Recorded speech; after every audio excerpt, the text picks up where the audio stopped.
The Chicago Blackhawks had a very unsuccessful playoff appearance this year, and God, that feels weird saying. For a team that is just so used to winning in the playoffs the past couple seasons, they were ousted in the first round by the St. Louis Blues. A team that kind of shook off some of their own playoff demons with that win. I mean, who wasn't super shocked when St. Louis beat them in Game 7? They were my pick to make it to the finals out of the Western Conference. Back near the trade deadline, when the Chicago Blackhawks announced that they acquired Andrew Ladd from the Winnipeg Jets, I was like, no, it's not fair anymore.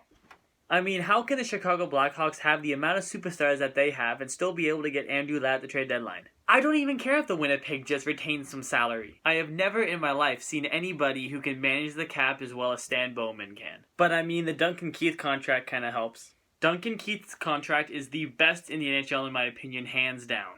This is one of the best defensemen in the NHL. He's been the best defenseman on what you might call a modern-day dynasty in the Chicago Blackhawks.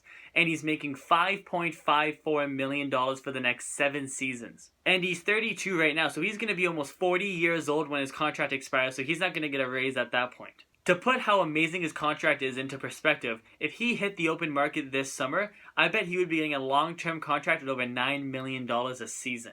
And poor Duncan Keith, even though he's worth it 100%, he's probably going to go his whole career without making more than $6 million a season. But now let's talk about the Blackhawks offseason. They've already made a trade this summer. Now Stan Bowman has made numerous amazing decisions for the Chicago Blackhawks, but one of them that wasn't was Brian Bickell's contract. Now yes, Brian Bickell's contract only has 1 year left on it with a $4 million cap hit, but the Chicago Blackhawks simply just couldn't keep it. And the Carolina Hurricanes are a team that have to hit the cap floor, so they said, sure, we'll take on Brian Bickell's $4 million cap hit next season, but you gotta give us something else because we're doing you a huge favor. So along with Brian Bickell, the Carolina Hurricanes also received a great young Finnish forward by the name of Tara Väinen. And all Chicago got back for those 2 players were 2 draft picks, neither of them being a first-round pick. But to them, that's not as important as the fact that they do not have to pay Brian Bickell $4 million next season. Now looking ahead to the draft, and just like the 2 previous teams we featured, the Rangers and the Kings, the Blackhawks do not have a first-round pick this year. The Winnipeg Jets have theirs because of the Andrew Ladd trade. Now, according to CapFriendly.com, the Chicago Blackhawks go into this summer with about $4.44 million of cap space. And that's after the Brian Bickell trade. So do you now see why they had to trade him? Pretty much all of that $4.44 million of cap space is going to be invested into one pending RFA by the name of Andrew Shaw. He is a very important player to this Blackhawks team. He adds some grit and toughness to their forward group.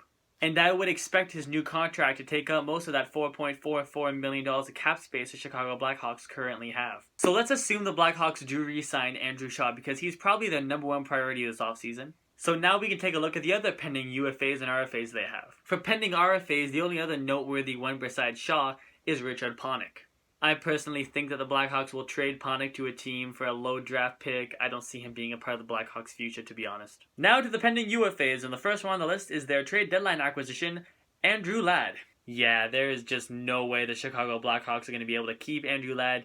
He will hit the open market. Next on the list is Dale Weise. Oh, I know how much the Chicago Blackhawks must want to keep this guy, but they're not going to be able to. He's going to hit the open market as well. Christian Ehrhoff will too, and probably Fleischmann as well. Man, it's so weird to think how screwed this team would be if Duncan Keith was getting paid the money he deserves. When it comes to the open market on July 1st, I just can't see the Chicago Blackhawks being able to sign any NHL caliber players. So the key to the Chicago Blackhawks offseason is to re-sign Andrew Shaw.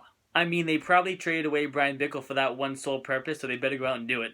So thank you guys for watching my video on the Chicago Blackhawks offseason plan. Please like the video. Please subscribe to the channel. It would mean so much to me. Please like my page on Facebook. It's all about hockey. It's called The Hockey Gods. The link to it is down below. And please email me any questions or if you just want to talk hockey to theshanaclan19@gmail.com. And I'll see you guys back here for the next episode.